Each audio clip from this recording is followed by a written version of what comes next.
Hello, हाय, राधे राधे, जय Shri Krishna all of student. मैं जिंदू पोद्दार आप सभी का आपके अपने यूट्यूब चैनल आगड़ बजरंग क्लासेस में हार्दिक स्वागत करता हूँ। मेरे प्यारे विद्यार्थियों, हमारी प्राचीन भारतीय इतिहास के अंतर्गत जो क्लासेस चल रही हैं उसके अंतर्गत राजपूत राजवंशों की उत्पत्ति को आज कवर करने वाले हैं। इसमें आपके लिए 4 वंशों को कवर किया जाएगा इसमें, जो आपके लिए यूपीएससी, आरपीएससी और कॉम्पिटिशन एग्जाम के लिए महत्वपूर्ण होने वाले हैं। तो देखिए, आज के वीडियो में पार्ट 1 को कवर करेंगे। इसमें 4 राजवंशों को कवर किया जाएगा। तो देखिए, शुरुआत करते हैं क्लास की।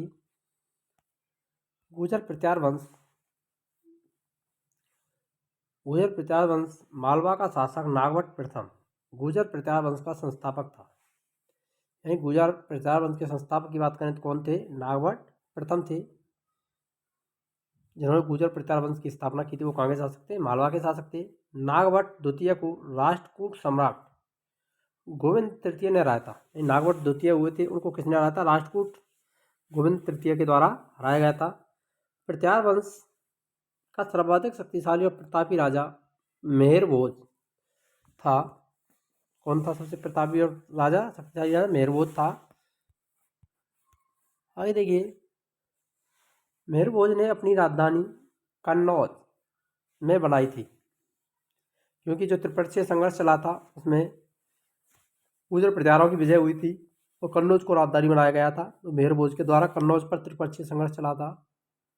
वह विष्णु भक्त था। उसने विष्णु के सम्मान में आदि वराह की उपाधि धारण की थी। राजशेखर प्रत्यार शासक महेंद्रपाल के दरबार में रहते थे। राजशेखर नाम जो कवि थे वो किसके दरबार में रहते थे? महेंद्रपाल।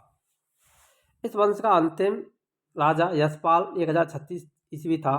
दिल्ली नगर की स्थापना तोमर नरेश अनंगपाल ने 11वीं सदी के मध्य में की थी।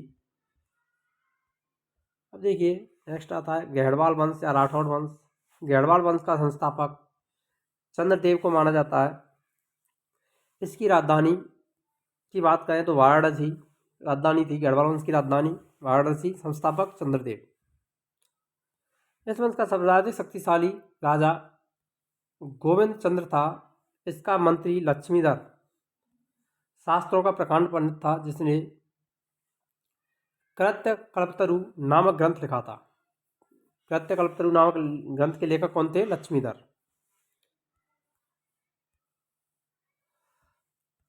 गोविंद चंद्र की एक रानी कुमार देवी ने सारनाथ में धर्मचक्र जैन विहार बनवाई। पृथ्वीराज तृतीय ने स्वयंवर से जयचंद की पुत्री संयोगिता का अपहरण कर लिया था। जयचंद की पुत्री संयोगिता से विवाह कर लिया था पृथ्वीराज तृतीय ने। इस वंश का अंतिम शासक जयचंद था, जिसने गौरी से 1194 ईस्वी के चंदावर युद्ध में मार डाला। जिसे गौरी के ने 1194 ईस्वी में चंदावर का युद्ध हुआ था। मोहम्मद गौरी और जयचंद के मध्य में हुआ था। इसमें गौरी की विजय हुई थी। किसकी विजय हुई थी? गौरी की विजय हुई थी, जिसके द्वारा जयचंद की हत्या कर दी गई थी। अब आता है चौहान वंश या चाहमान वंश। चौहान वंश के संस्थापक वासुदेव थे। इस वंश की प्रारंभिक राजधानी अयछत्रपुर नागौर थी। बाद में अजयराज द्वितीय ने अजमेर नगर की स्थापना की। अजमेर नगर की स्थापना किसने की थी? अजयराज के द्वारा की गई थी और उसे अपनी राजधानी बनाया था। इस वंश का सबसे शक्तिशाली शासक अडोराज का पुत्र विग्रहराज चतुर्थ बीसलदेव 1153 से 1163 ईस्वी हुआ, जिसने बीसलदेव ने हरकेली नामक संस्कृत नाटक की रचना की थी। मोस्ट इंपोर्टेंट है ये हरकेली नामक जो ग्रंथ है, नाटक, संस्कृत नाटक है, वो किसके द्वारा लिखा गया था? तो विग्रहराज चतुर्थ बीसलदेव के द्वारा लिखा गया था, जो किसके पुत्र थे? अडोराज के पुत्र थे। सोमदेव विग्रहराज चतुर्थ के राजकवि थे, जिन्होंने ललित विग्रहराज नाटक लिखा था। ललित विग्रहराज की रचना किसने की थी? सोमदेव ने की थी। मोस्ट है ये। 2.5 दिन का झोपड़ा नामक मस्जिद शुरू में विग्रहराज चतुर्थ के द्वारा निर्मित एक विद्यालय था, जिसे बाद में तोड़वा करके एक मस्जिद का रूप दे दिया गया था औरंगजेब के द्वारा। आगे देखिए, पृथ्वीराज तृतीय इस वंश का अंतिम शासक था। चंद्रवरदाई पृथ्वीराज तृतीय का राजकवि, जिसकी रचना पृथ्वीराज रासो, किसकी रचना है? चंद्रवरदाई की रचना है। आगे देखिए, रणथंभौर के जैन मंदिर का शिखर पृथ्वीराज तृतीय ने बनवाया था। उत्तरायण का प्रथम युद्ध 1191 में, जिसमें पृथ्वीराज तृतीय की विजय हुई थी और गौरी की हार हुई थी 1191 के प्रथम युद्ध में। उत्तरायण का जो प्रथम युद्ध हुआ उसमें विजय किसकी हुई थी? पृथ्वीराज की विजय हुई थी। और द्वितीय युद्ध में 1192 में हुआ, जिसमें गौरी की विजय हुई और पृथ्वीराज तृतीय की हार हुई थी। परमार वंश का संस्थापक उपेंद्र राज था। इसकी राजधानी धारा नगरी, प्राचीन राजधानी उज्जैन। परमार वंश का सर्वाधिक शक्तिशाली राजा भोज था। राजा भोज ने भोपाल के दक्षिण में भोजपुर नामक झील का निर्माण करवाया था। नैषधीय चरित्र के लेखक श्रीहर्ष और प्रबंध चितामणि का लेखक मेरुतुंग मोस्ट हैं। ये दोनों को इम्पोर्टेंट ध्यान में रखना। नैषधीय चरित्र के रचयिता कौन थे? लेखक श्रीहर्ष थे। और प्रबंध चितामणि किसकी रचना है? मेरुतुंग की रचना है। राजा भोज ने चिकित्सा, गणित, व्याकरण पर अनेक ग्रंथ लिखे।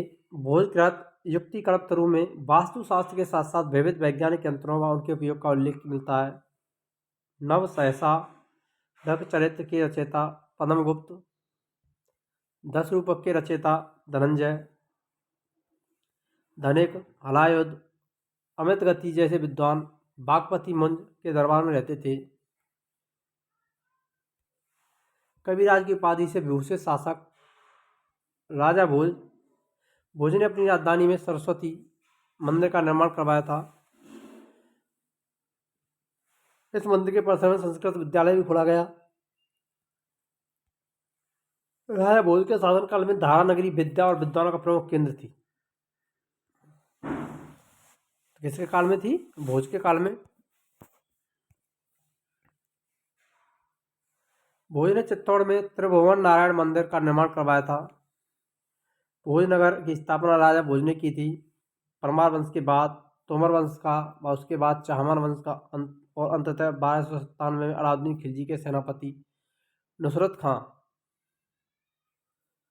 और उलुग खां ने मालवा पर अधिकार कर लिया। अगर वीडियो अच्छी लगी हो तो वीडियो को लाइक करें, शेयर करें और कमेंट करें। मिलते हैं नेक्स्ट वीडियो में पार्ट 2 के साथ। तब तक के लिए जय हिंद, राधे राधे, जय श्री कृष्णा।